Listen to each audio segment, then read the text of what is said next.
government shutdown. How likely Why do would you you want to ask about that?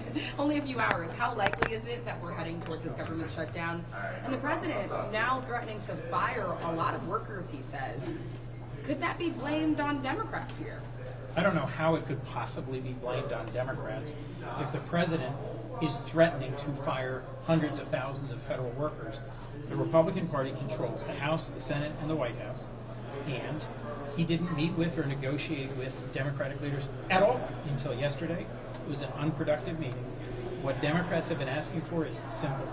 Work with us on reducing the harm to health care in this country as a result of the policies of the Trump administration. And even the most minimal, reasonable negotiations would have produced forward movement here. There's going to be a shutdown tonight, I am afraid. I think it'll have a real impact on our communities, on our states, on our families.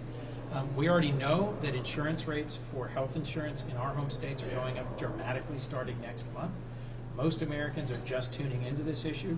We're fighting for health care, for reducing the billions in cuts to NIH and CDC, for reducing the jacked up rates, whether it's for pharmaceuticals, for tariffs, or health insurance rates. But at the end of the day, we need to see some movement on health care, or I'm not going to vote to keep the government open if the Trump administration, which controls this government, is unwilling to reverse any of the harm they're causing to the Americans.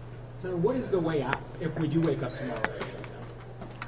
For there to be real negotiations about how to fix the high increases in health insurance rates. I've talked to a dozen Republicans who are willing to work on reforming and extending the Affordable Care Act subsidies.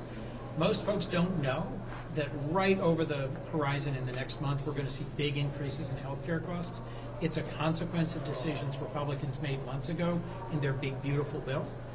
And to avoid that, we need to have an honest conversation about how do we work together to navigate this, to extend the Affordable Care Act subsidies, and to reform it in a way that both parties can support. And would that be something that's suitable to you if you don't get the Medicaid cuts back from the big beautiful bill or the rescissions, guarantees? It's just the ACA subsidies. Would that be enough to, come to the table? I'm an appropriator. What I'd love to see us do is to pass the health and the labor and health appropriations bill. It already came out of our committee, 26-3, so big bipartisan vote. It restores billions of dollars. It rejects Trump's cuts to the NIH, to CDC, to pediatric cancer research, to HIV/AIDS research. Move that forward and put together a group that negotiates in good faith, reversing the Affordable Care Act subsidy cuts. I vote for that. I'm speaking for myself. But I think we need to see some positive progress towards reversing the cuts that are harming the health care of the American people. There's some Republicans that say this is an appeasement effort for the left of a resistance against President Trump, and then the president says there's a state of denial that the Democrats have lost the elections in 2024. I don't recognize either of those as credible answers to a real emergency, which is the shutdown of the federal government that will have a real impact across our country. President Trump seems to be spoiling for a fight. He refused to even meet with Democratic leaders until yesterday, and it wasn't a productive meeting. At the end of the day, what President Trump and the Republican majority in Congress has done this year, over 9 months, is really harming health care in America.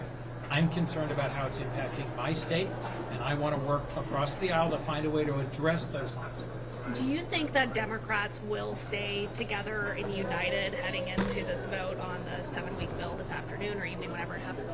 Yes.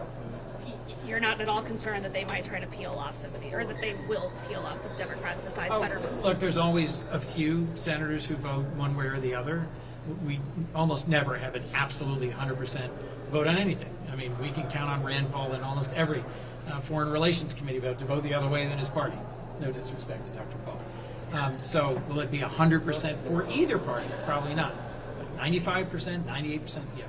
Democrats are united in saying we want to show our folks that we represent that we're reversing some of the harm to health care that's already been done this year.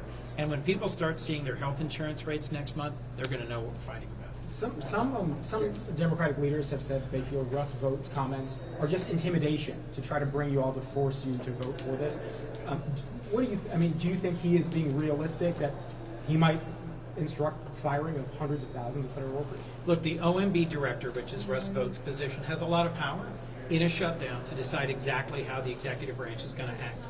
But they're already laying off thousands and thousands of federal workers. workers. It has harmed the American people in terms of safety and health, from air traffic control to clean air and water to law enforcement. I was just at a hearing where we were talking about how President Trump's cuts through DOGE earlier this year impacted public safety where I'm from. So he's doing it anyway. He might use the shutdown as an excuse to do more of it, but they're already illegally, this is according to federal judicial outcomes in the courts, it's illegal what they've been doing in terms of laying off federal workers and cutting federal grants. Is he going to keep doing it? Probably. Thank you, sir. Thanks, Sergeant.